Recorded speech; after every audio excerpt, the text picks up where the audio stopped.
四强再无黑马影，7座金杯争一顶。提前决赛今日开打，60年愁一夜醒。48支队踢到今天就剩4支了。你把这4支队的家底儿翻开看看，法国2座世界杯，西班牙1座，英格兰1座，阿根廷3座，4家加一块儿7座大力神杯。黑马全回家了，童话全翻篇了。站在最后这2级台阶上的，全是拿过冠军的正主。这是一场彻彻底底的神仙打架，2场半决赛2种看头。一场是全世界数据公司夺冠榜上的头2名，法国和西班牙提前撞了车，人送外号决赛前的决赛。另一场英格兰对阿根廷，世界杯历史上火药味最冲的一对老冤家，整整60年的旧账，头一回摆在半决赛这个高度上算。而且这4支队没有一支是混进来的，法国6战全胜平趟过来，西班牙一路零封记录刷着来，阿根廷2场淘汰赛全是从悬崖边上爬回来的，英格兰10个人熬完高原又磨穿家什，最后这2级台阶谁都别想舒舒服服这上。这里头还埋着一条暗线，梅西和姆巴佩这届一人8个球，金靴榜上并驾齐驱，生涯世界杯进球梅西21个，历史第一，姆巴佩20个，就咬在身后。这2位只要各自赢下一场，决赛就是2022年卡塔尔那场世纪之战的原班重演。时间先给你盯死，法国对西班牙台北时间15号凌晨，英格兰对阿根廷16号凌晨，连着2个通宵。闹钟现在就可以定上，2场球，老马一场一场给你盘透，盘到最后把决赛名单一口气报给你。先说上半区这场，台北时间7月15号凌晨，达拉斯，法国对西班牙。为什么全世界都管这场叫决赛前的决赛？很简单，数据公司的夺冠榜上，法国排第1档，西班牙紧跟着排第2。按理说这是决赛才该有的对话，结果签表一拉，俩人半决赛就得拼刺刀。这意味着什么？意味着谁从这场里活下来，谁就是决赛那天压倒性的大热门。真正的冠军悬念大概率今晚就见分晓。先看法国的成色，这届的法国踢的叫一个横，6场比赛6场全胜，0平局0败仗，一路平趟的撵过来的。上一场对摩洛哥，面对那条全赛事最难啃的防线，2比0，姆巴佩、登贝莱一人一个，干净利落，连加时的机会都没给对手留。他们前场那套4重奏，现在是全世界后卫的噩梦。姆巴佩这届8个球，追着金靴跑，生涯世界杯20球，离梅西的历史记录就差1个。登贝莱金球奖先生，爆点满格。奥利赛头一回踢世界杯，6次助攻，全赛事最高，是这届最大的惊喜。后面还坐着个巴尔科拉，这套锋线最狠的地方在哪儿？你拼了老命防死一个，另外3把刀照样要你的命。而且法国不光是前场狠，后防线孔德、于帕梅卡诺，中场秦天梅尼往身前一坐，门里麦尼昂这届稳如老狗，淘汰赛3场，他们全是90分钟内干净利落解决战斗，连1分钟加时都没踢过，体能攒得满满的，场边还站着德尚。这位爷带着法国连着闯进2届世界杯决赛，1冠1亚，大赛淘汰赛怎么打？全世界没几个人比他更门清。再看西班牙，完全是另一个极端，他们赢球从来不痛快，可就是一直在赢。你敢信吗？这届西班牙每一场胜利全是1球小胜，淘汰赛2个制胜球全是85分钟以后才来的，淘汰葡萄牙那球干脆是补时绝杀。更狠的是防守，他们曾经连着6场1球不丢，把世界杯历史上最长的零封记录都给刷了，一直到8强对比利时才丢了这届的第1个球。这支队就像一台老钟表，不快不炫，可每一秒都咬得死死的，你跟他耗，先疯的一定是你。上一场对比历时就是活教材，法比安·鲁伊斯先下一城，被扳平也不慌，照着自己的表继续走，最后2比1，把黄金一代最后的余晖也送回了家。中场罗德里往这一坐，佩德里、法比安·鲁伊斯围着他转，球权攥在手里就不撒开。主帅德拉夫恩特的换人更是这届一绝，淘汰葡萄牙的绝杀就是他替补换上去的梅里诺进的。这队的后手牌比你看见的首发还厚。锋线上那个亚马尔，开球前一天刚吹完19岁生日的蜡烛，可你别拿他当孩子。2年前欧洲杯半决赛，他16岁，就是用一记挂死角的世界波，亲手把法国轰出了局。那场西班牙2比1，法国人这笔账记到今天。顺手把这2家近年的大赛账本翻给你看。2021年欧国联决赛，法国2比1西班牙，制胜球正是姆巴佩。2年前欧洲杯半决赛，西班牙2-1还了回去，进球的正是亚马尔，1-1各赢一场，各由各的少年得的手。今天这场就是这对冤家的决胜局，所以这场球的看点说到底就4个字：快、对、控。西班牙要的是把球死死攥在自己脚下，把节奏拖进自己那块表里，一分钟一分钟的模拟。法国要的恰恰相反，球权你拿去没关系，我就等你后防线往前压的那一下。姆巴佩身后一记直塞，3秒钟捅穿你。2年前欧洲杯是西班牙的控制赢了，可这届法国的反击比2年前更快，刀也更多。西班牙的破法也不是没有，亚马尔和尼科·威廉姆斯2条边同时开攻，把法国的防线拉得越宽越好，宽了内部就有缝，佩德里的手术刀就有地方下。西班牙这届的2个绝杀全是磨出来的，所以90分钟里，谁能把比赛拖进自己的节奏，谁就活着去决赛。这里头还得单拎出姆巴佩说2句。4年前卡塔尔那场决赛，他一个人在决赛里踢进3个球。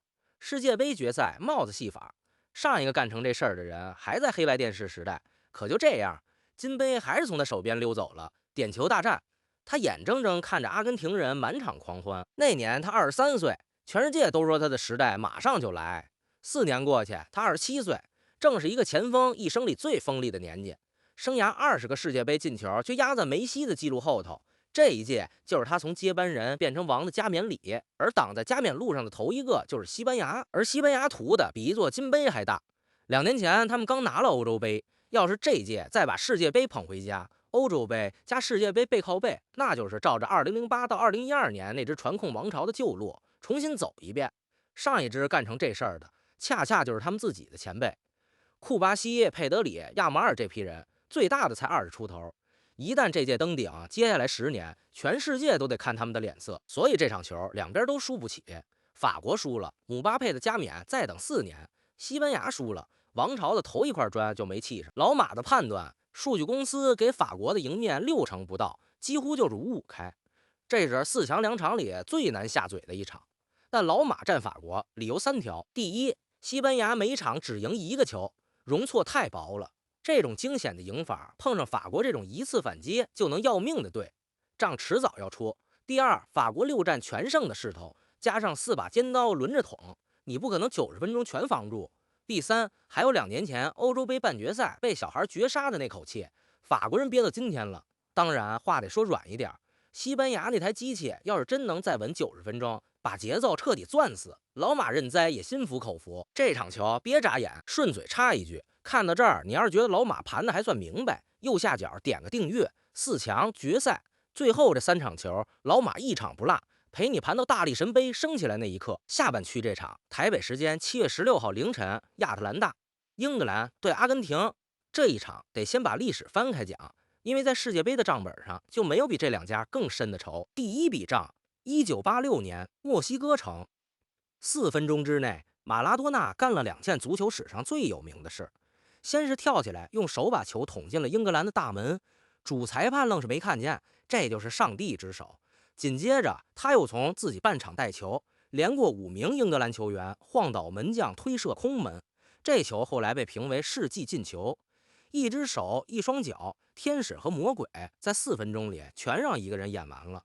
阿根廷2-1赢球，那届一路捧杯。还有一层背景，你得知道，那场球的4年前，2个国家刚刚真刀真枪打完一场马岛战争，所以那90分钟场里场外都远远不只是足球。第二笔账，1998年法国18岁的欧文中场启动一条龙奇迹进球，眼看英格兰要翻身，结果贝克汉姆一脚报复性的小动作，红牌罚下，10个人的英格兰硬扛到2-2。又是点球大战，又是输，4-3，阿根廷晋级。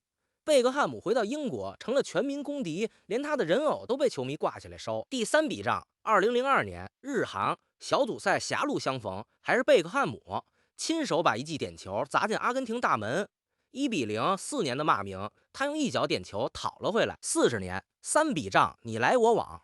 可你翻遍世界杯历史，这对冤家还从来没在半决赛这个高度碰过面。今天是头一回。再看两边这届的成色，阿根廷卫冕冠军，他们的成色全是熬出来的。16强对埃及0-2落后，全世界都以为卫冕冠军要交权了。结果最后11分钟连进3球，活生生把比赛抢了回来。8强对瑞士又被拖进加时，3-1，阿尔瓦雷斯加实在一锤定音，连续2轮鏖战，赢得都不痛快，可全赢下来了。这就是冠军队骨子里的命硬。梅西这届8个球金靴并驾第一，这大概率是他最后一届世界杯。他身后德保罗、恩佐、麦卡利斯特一整台机器围着他转，锋线上老塔罗、阿尔瓦雷斯轮着开火。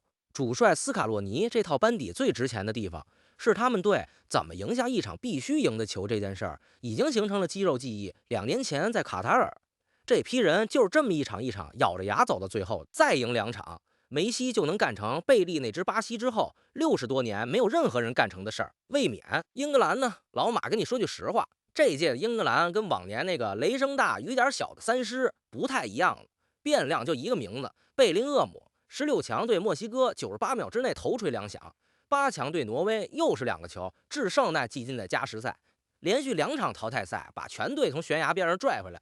这个23岁的中场现在就是英格兰的心脏，他边上的配置也齐整。萨卡在右路递刀，16强那2记头锤就有他的传中。赖斯在中场扫荡，队长凯恩在最前的后者终结。